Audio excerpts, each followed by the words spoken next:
Hi, welcome to a new vlog. It's been weeks, or it feels like it's been weeks, since I've been on the channel.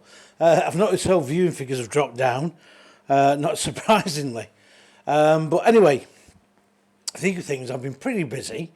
I've been busy on getting 2 new book contracts, which I start work on, well, really, straight away. One of them is the Ford Transit and its role that it's played in developing the Ford, in the camper van and the motorhome. This is on Amberley Publishing, so this should be out due towards the end of next year probably, I'm not sure, depends. And also there's a new one that I'm writing, holiday caravanning, static caravan holidaying in the 1960s and 70s. That we're not sure on that title yet, the book, but I might be changing it, I don't know yet. But it's all about static caravan usage in the 60s and 70s. So lots of things about the parks, the vans, of course, and you know what you would expect. And you know, those are real boom years in those 2 decades. And also my last vlog showed that my wife's car had a bit of a knock. Anyway, the story with that was my wife's been looking for a replacement car. We've had that 7.5 years now. Skoda Citigo. It was a 75 brake horse, been a Class C, and had lots of things like rear parking sensors, cruise control, heated seats, alloys, that sort of thing. Been a great car, and in fact, really, you know, it's become sort of really, we became quite attached to this car. It's been washed, it's been polished. I keep it on top of it probably about every month.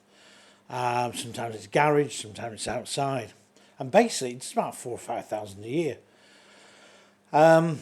Anyway, my wife's been looking for a while now about changing it, and she wanted another Skoda Citigo. So to cut a long story short, every now and again she go, "Oh look, I've just found this," and I go, "Ah, yeah, but that's so and so, and it's so and so, and it's, you know, it's no good. It's done 70,000-80,000 miles opposed to 50."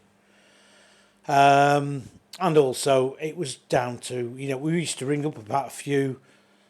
Some didn't sound brilliant when we rang up about them. So anyway, it was on and off. We looked at Toyota Aygo. Now again, great, good, reliable cars. We looked at one on a 2018, and we test drove it, but the engines feel really, really rough until you get some real speed up. It made the Citigo feel more like a Rolls Royce. So anyway. Our plans looked like they were scuppered. We'd got the car, had the knock. The other guy was very apologetic and what have you, and I said, look, you know, this is going to be done, turned around ASAP. So my wife used the car to go to work, and I said we've been looking at selling it. So in all fairness, I got the quote off the repair guy. We thought we might need a new wing, but it didn't. He's a pretty good repair guy, he's been doing it for many years, and I took it to him on the Friday, a couple of days after the car had been damaged. We picked up a courtesy car, which again the guy hit us was paying for, so that's fair enough. And then basically we had a little Fiat 500 to knock about in. Not a big fan of Fiat 500s. Feel very enclosed in them. I mean, it was okay. My wife quite liked it, but like she said, it just didn't feel the space of something like the Citigo. Anyway, in the meantime, I was going to see Andy, my friend who does all the classic caravans, and go and look at the Sprite. He's had to call a bit of a stop on that moment because he's taken a couple of the caravans on, which I'll tell you about. And one that you'll know actually on one of the videos we did about 2 years ago now. But anyway, I'll get back to that in a minute. So I'm going to see him. Anyway, my wife was looking and she said, oh, I found a couple of Citygos. One was an electric one and one was a 19 plate, good price, in black, which I said, I'd never have black. I'd never take a lot of looking after it as a black car, but anyway, I look after them. And basically what happened was then was I looked at the electric one because I'd had an electric one on review for a week or two and it was brilliant. But the trouble was, you know, I'm looking at a car, buying one at several years down the line, and then we'd keep it 5 or 6 years. You know, if anything goes on with the batteries, that car is going to be basically worthless. So I quickly reverted back to good old petrol. Plus the insurance is going to be more as well. So saw this black one, went to the dealership. It was in Worksop, which is about 10, 12 miles from where Andy, my friend, lives. So he said, come on. So I'm coming over to see you. I said, well, can we go and see this car? So yeah, he did. So he went to this garage called V6 or something, V12 Classic Cars or something. Anyway, big setup. I went around there. The salesmen were not the best. They didn't even know nothing about the car. I found the car. We looked at it, and Andy's pretty good. He's pretty detailed, and it was good to have a second opinion. And I said to him, you know, I've got a good reaction about this car. I feel this car's a real good car. So he said, well, let's go and give it a whirl. So off we went to the salesman. Salesman went, are you buying it today? And I said, well, no, I'm not going to be buying it today. I never make a decision like that. And it was the same with the Caravan. Anyway, basically, he walked off, came back and said, no, you can't. We've sold it. And the car wasn't sold at all. The next day I rang up because my wife said, oh, this is a bit disappointing. The garage being a bit iffy.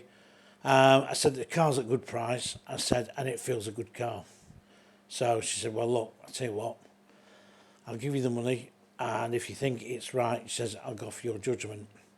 So she raided a piggy bank, not as much left in there at all.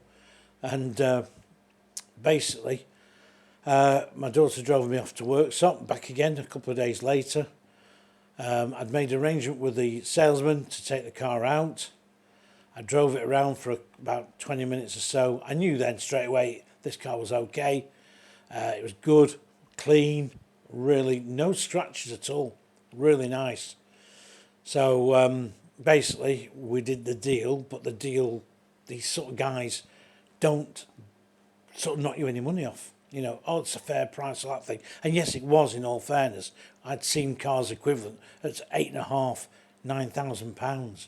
So it was good, and it felt absolutely right. Came with a spare wheel as well, heated seats, reversing sensors. The only thing it didn't have was a cruise control, but that doesn't bother my wife because she doesn't use it.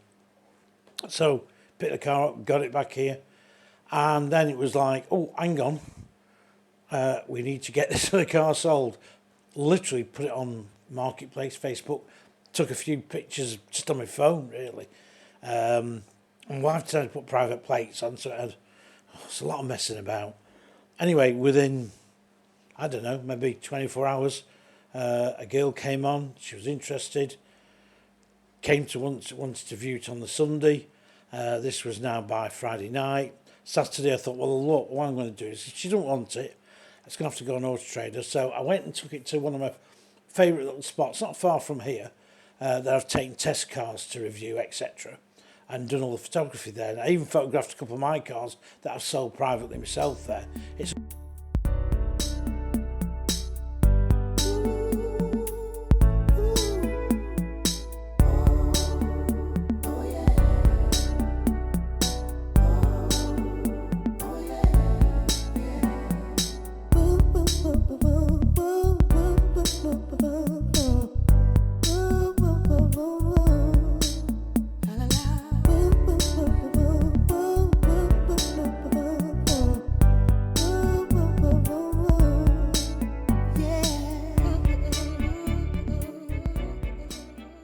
a good little spot, although Saturday was like Piccadilly Circus.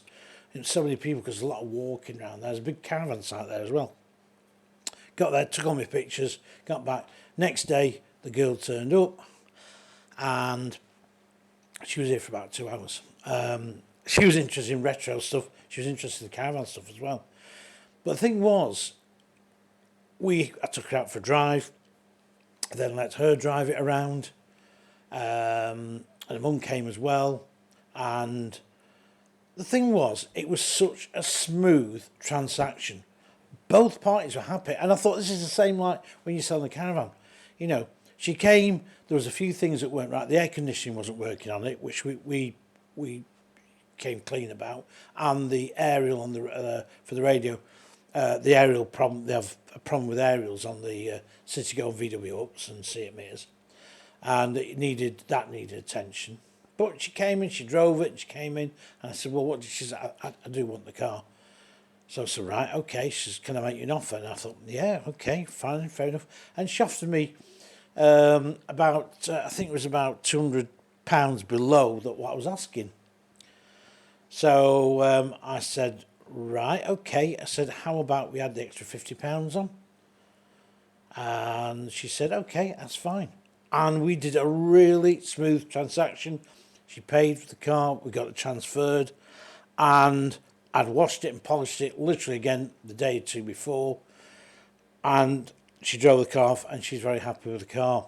And I thought it's the same with the caravan. You know, don't insult your seller, and don't, you know, insult the buyer. And you know, she came with a reasonable offer. I wasn't offended. Oh, hang on, I want more than that. She just came with a reasonable offer. I stuck it by another couple of quid. She was happy. We both had a really nice transaction.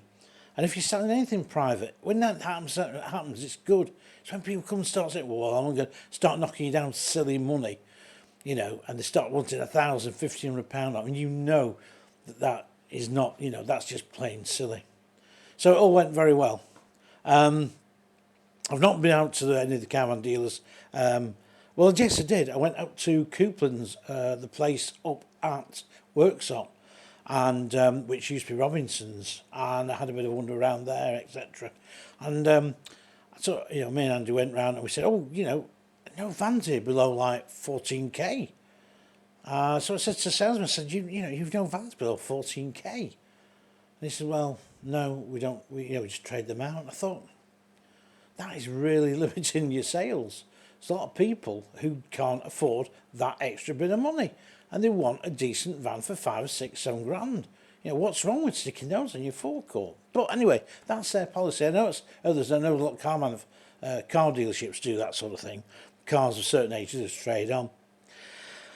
Getting back to Andy again, I don't remember 2 years ago, and if I can find the picture, I'll put it up on this video, is that he showed me this picture, he showed me this place where this I think it was a 68, I think I put it as, 68 Eccles Emerald, which was a 22'6" van, 7'6" wide. And they were designed as sort of semi-static, but you could tow them off, and you could tow them behind a biggish car, obviously. I mean, by today's standards, they weren't heavy. They came with a solid fuel stove and what have you, drop down bed, I think it did it. And they're really rare. Anyway, I remember seeing this one. I did a video on it, and he said, you know, I want to get that done one day. And I went, Andy, that is a lot of work. Even getting it out, I said, I don't think it's going to survive. He goes, oh, yeah, I think it would. I thought, well, you know better than me. Anyway, cut long story short, when I went to see him, he took me to his workshop and he said, come and have a look in here. And there was the Eccles. And I said, my God, I said, I don't believe it. How did you get it out? He said, well, it took a bit of doing. He said to dig a lot of soil out. There was hay in there and all sorts of stuff. Anyway, he got it out and he's got it now under cover. He's trying to evaluate what needs doing. There's a lot needs doing to it in some respects. Some bits have actually weathered well, and you know, some of the wood framing is pretty much solid the day when it was built. So I'm going to be looking forward to that. Hopefully we're going to get some sort of a video diary on that as well. And also he picked up a caravan called an Ernley. Ernley were made not far from here at Blackburn, and they weren't made for very long. They were made from about 1957, 58, I think, to about 1962, 63. So we reckon this is about 61. But we'll check that out. But we're pretty much the same. And that's there as rare as Hensief. That had been kept under cover for about 40 years, and it's very original. And I'd never seen an Ernley caravan in real life, as it were, only pictures. So that was that. I'm hoping to get out on some dealer forecourts before Christmas turns up. That's not far off. That's about 4 or 5 weeks off. And hopefully may do a few more second-hand reviews as well. And just like to say thank you for everybody that's been coming onto the channel and giving us your comments. Some great comments. A few people have been a bit, I could have put it negative, but those are the sort of people I know that are going to come up just to say something negative. I think someone said, "Oh, you're a big head" or something. I thought, well, okay, fine, fair enough. But you still watch the video, and that, you know, you get those sort of people. But on the whole, everyone's been great. Got some great responses. I love the feedback, and some of you getting new vans, and I'd like to hear how you get on with those vans as well. Also, as I say, I've got the books, contracts. The other 2 books now are approaching. We're counting down now. We're 8-9 weeks off the first book to be released. That's the visual history of the motorhome, and then that's followed again a couple of weeks later by the story of the camper van. As I say, a bit close for my liking. I'd preferred them to be a bit further apart, but you can't have everything, as I say.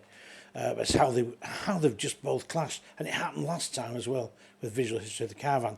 Visual history of the caravan, by the way, is got some good discount on that at the moment. So if you want a nice book for a caravanning buddy or something, you know, something a bit different, you get it at a fairly decent price. Nice hardback book. So I'd get on to Pen and Sword Publishers directly to get your copy and get it cheaper. Anyway, I'm glad I've touched base with you all, and I think I've got a couple of reviews coming up that I've got to put on hopefully this week. I've got really busy with doing stuff for Practical Caravan. Some of you have seen the top 21, I think it was top 21 used buys in there, and there's some more, obviously, the normal used buys coming up. So please do go out and subscribe to Practical Caravan. It really is ideal to keep these magazines on the go. Also, I'm doing the feature now for Practical Motorhome on the Motorhomes Comet that Fiona had. So that should be going in sometime early next year. But I'll let you know more about that when it comes in. So anybody's interested, they can go and find out a bit more that I didn't all do on the video. Anyway, I'll love you and leave you, and I'll see you on the next one. And thank you very much again for watching. And I'm sorry about the big gap. It's been long, and I just don't realise where time goes when you're having fun, so they say. Anyway, see you on the next one. Thanks for watching, and take care.